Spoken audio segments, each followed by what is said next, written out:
అందరికీ నమస్కారం. నా పేరు సుమంత్ వర్మ. నేను మీలో కొంతమందికి తెలుసు, కొంతమందికి ఇప్పుడే పరిచయం అవుతున్నాను.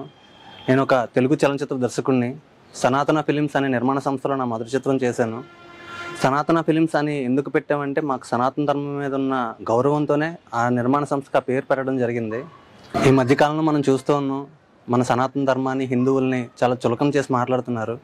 నేను హిందువుని, నా మతాన్ని ఖచ్చితంగా ఆచరిస్తాను, వేరే మతాన్ని ఖచ్చితంగా గౌరవిస్తాను. వేరే మతం వాళ్ళు నా మతాన్ని చులకనగా మాట్లాడినా, హిందువుల్ని చులకనగా మాట్లాడినా ఖచ్చితంగా ప్రతిఘటిస్తాను. హిందువులందరికీ, మన సనాతన ధర్మంలో పుట్టిన వాళ్ళందరికీ ఒక చిన్న విన్నపం: దయచేసి మన ధర్మానికి దూరంగా ఉండకండి. ఒక్కసారి ఆత్మపరిశీలన చేసుకోండి. మన ధర్మాన్ని మనం కాకపోతే ఇంకెవరు ఆచరిస్తారు?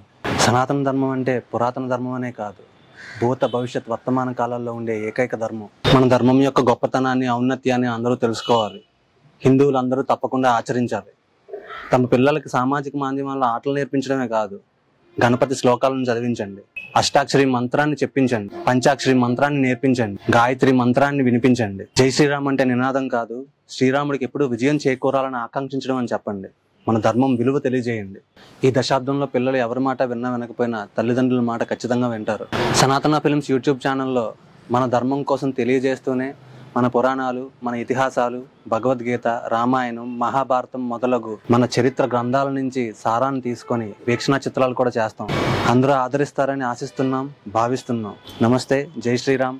అందరికీ విజయదశమి శుభాకాంక్షలు. శంభో శంకర, సర్వే జనా సుఖినో భవంతు.